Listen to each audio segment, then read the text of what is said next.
తాకట్లో ఉన్న మీ బంగారాన్ని విడిపించి ఆ రోజు ఆన్లైన్ రేటుకి కొంటాం. Sharma gold company. నమస్కారం, వెల్కమ్ టు సుమన్ టీవీ. నేను గీతాంజలి. ప్రస్తుతం మనం శ్రీ శ్రీ శ్రీ ఆనంద శివకామేశ్వరి సన్నిధానంలో ఉన్నామండి. మనతో పాటు ఉన్నారు మాతాజీ శ్రీ శ్రీ శివకామేశ్వరి ఆనందమయ్య అమ్మ. అమ్మతో మాట్లాడదాం. అమ్మ నమస్కారం. శ్రీమాత్రే నమః. శ్రీమాత్రే నమః.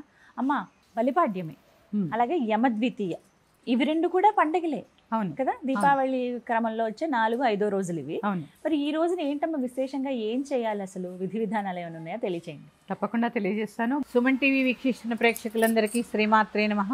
బలిపాడ్యమి శుభాకాంక్షలు. దైత్యరాజు అయినటువంటి బలిచక్రవర్తి భూమి మీదకు వచ్చే రోజు కాబట్టి దానికి గుర్తుగా ఈ బలిపాడ్యమిని మనం జరుపుకుంటాము. ఈ రోజు నుంచి కూడా కార్తీక స్నానాలు ప్రారంభం కదా. దీపాలు ఎక్కడి నుంచి రోజు పెట్టుకుంటాం కాబట్టి స్నానాల గురించి ప్రత్యేకంగా చెప్తున్నానమ్మా. విశేషమైన రోజుల్లో సోమవారమో పౌర్ణమియో ఇట్లాగే స్నానం చేయండి. ముఖ్యంగా స్త్రీలు రోజు తల తడపవలసినటువంటి పని లేదు. తెల్లవారుజామున లేవండి, చక్కగా కంఠ స్నానం చేసుకోండి, దీపాలు వెలిగించుకోండి, తులసి దగ్గర కార్తీక దామోదర పూజ చేసుకోండి. అందుకే కార్తీక దామోదరుడు ఎందుకంటారంటే ఈ మాసంలో విష్ణువుని కార్తీక దామోదరుడని, శివుణ్ణి కార్తీక త్రయంబకేశ్వరుడని పిలుస్తూ ఉంటారు. ఎందుకంటే ఇక్కడ శివకేశవ భేదం అనేది లేదమ్మా. అందుకే శివుడి యొక్క మాసంలో విష్ణువుని పూజిస్తూ ఉంటారు. విష్ణువు మాసంలో మీకు తెలుసా, మార్గశిర మాసంలో కూడా శివుణ్ణి ఆరాధిస్తూ ఉంటారు. మనకే అవన్నీ అక్కడ ఏమీ లేదు. అందుకని చక్కగా కార్తీక దామోదరుడికి పూజ చేస్తేనే త్రయంబకేశ్వరుడికి అందుతుంది. చాలా విశేషాలు ఉన్నాయి, వీటివి మళ్ళీ చెప్పుకుందాము. బలిపాడ్యమి నాడు ప్రత్యేకంగా ఏమీ ఉండదు, కార్తీక మాసం మొదలు కాబట్టి. కాకపోతే గోవర్ధన పూజ అని చేస్తూ ఉంటారు. కృష్ణుడు చిటికెన వేలుతో గోవర్ధన పర్వతాన్ని ఎత్తారు కాబట్టి ఆవుకి పూజ చేస్తూ ఉంటారు ఈ బలిపాడ్యమి రోజు. అది విశేషము. తర్వాత ఈ దీపాలు ఇంట్లో బయట అక్కడ చక్కగా దీపాలు పెట్టుకోండి, సరిపోతుంది. ఇక యమద్వితీయ, ఈ రోజుతో దీపావళి మహోత్సవం పూర్తి అవుతుంది కదా. 5 రోజుల పండగ కదా. ఈ యమద్వితీయ నాడు యముడు అలాగే యమునా నది తెలుసు కదా, యముడు యమున ఇద్దరు అన్నా చెల్లెళ్ళు. సూర్యుడి యొక్క కుమార్తె పుత్రుడు. వారి కలయికకి గుర్తుగా యమునాదేవి ఇంటికి సంవత్సరం అంతా అందరూ వారి వారి పనుల్లో బిజీ ఉన్న చెల్లెల్ని చూడ్డానికి యమధర్మరాజు గారు వెళ్ళారు కాబట్టి ఆ రోజు యమద్వితీయగా జరుపుకుంటారు. దీంట్లో ఒక ధర్మం కూడా ఉందమ్మా.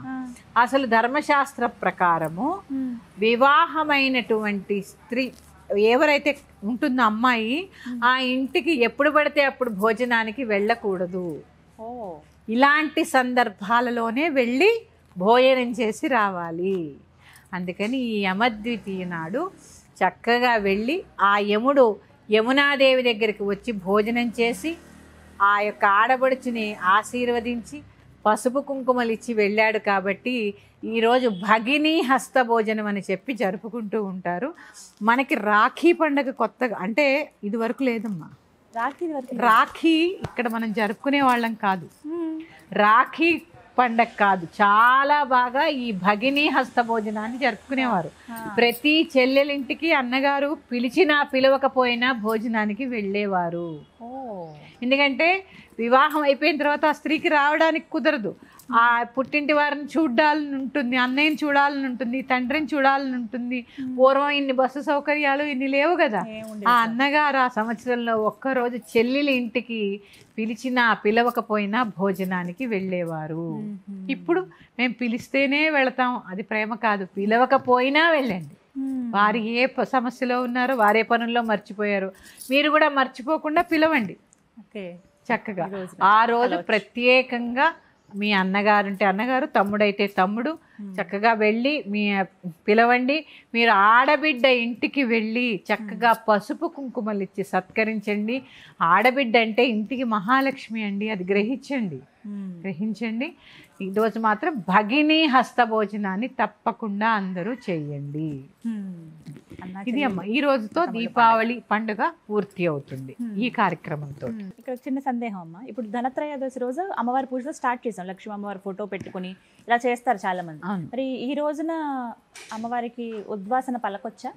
ఉద్వాసన ఏముందమ్మా అమ్మవారికి రోజు అసలు ప్రతిరోజు కూడా చక్కగా లక్ష్మీ అష్టోత్తరం చదువుకోండి. దీనికి ఏమి అంటే మీరు ఒకటి కలశం అది పెట్టారనుకోండి, నేను నిన్న చెప్పాను దీపావళి రోజు ఇది పెట్టుకోండి అని, ఆ రోజు కొంచెం మరుసటి రోజు తీసేయచ్చు, ఉద్వాసన చెప్పేయచ్చు. చాలు బియ్యమును బియ్యం తెచ్చి మళ్ళీ బియ్యం డబ్బాలో పోసేసుకోండి.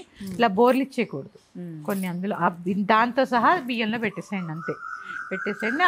ఏవైతే పూజ చేసుకున్నారో 108 కాయిన్స్ చక్కగా ఒక పసుపు రంగు వస్త్రంలో కట్టి, ఎరుపు రంగు వస్త్రంలోనూ దాంట్లో 2 యాలకులు, 2 ఇలాచీలు, 2 లక్ష్మీ గవ్వలు, 2 గోమతి చక్రాలు వేసి రోజు ధూపం వేసి చక్కగా దేవుడి మందిరంలోనో లేదంటే బీరువాలోనో పెట్టుకొని, బీరువాలో పెడితే ప్రతి శుక్రవారం చక్కగా ధూపం వేయండి చాలు. మళ్ళీ వచ్చే సంవత్సరం వాటితో పూజ చేసుకోవచ్చు, మళ్ళీ వాటితోనే పూజ చేసుకోవచ్చు. ఇక ఈ రోజు అంటే ప్రత్యేకంగా ఫోటో పెట్టి కలశం పెడితేనే ఆ రోజున కదపచ్చు. ఐదో రోజు లేదు అంటే 5వ రోజునే కదమ్మా, దీపావళి అయిన మరుసటి రోజు కార్తీక మాసం మొదటి రోజు కదపచ్చు, శుక్రవారం కాకుండా. ఈ దీపావళికి ప్రత్యేకంగా అనుమానం ఉంది, అక్టోబర్ 20, 21 సోమవారం రోజే దీపావళి. ఎందుకంటే పౌర్ణమి కానీ అమావాస్య కానీ రాత్రి ఎందు ఉండాలి, అప్పుడే పండగ కదా. దీపావళి అమావాస్య రాత్రి కదా మనం చేసుకునేది, రాత్రి ఎందు ఉండాలి కాబట్టి సోమవారమే దీపావళి, మంగళవారం కాదు. అందుకని ఈ ఏదైతే సోమవారం పూజ చేసుకుంటారుగా, మరుసటి రోజు మంగళవారం వచ్చింది, మంగళవారం ఉంచేసి బుధవారం నాడు కదపండి. అంటే యమద్వితి ఆ రోజున కదిపితే సరిపోతుంది. కదిపి మీరు చెప్పినట్టుగా కలిపేసుకుని పూజ చేసేవాళ్ళు పూజ చేసుకోవచ్చు, బీరువాలో భద్రపరచుకోవచ్చు. ఈ విధంగా 5 రోజుల దీపావళి పండుగ ముగిసినట్టే. అవునమ్మా, చక్కగా వివరించారమ్మా, ధన్యవాదాలు. శ్రీమాత్రేనమ్మా.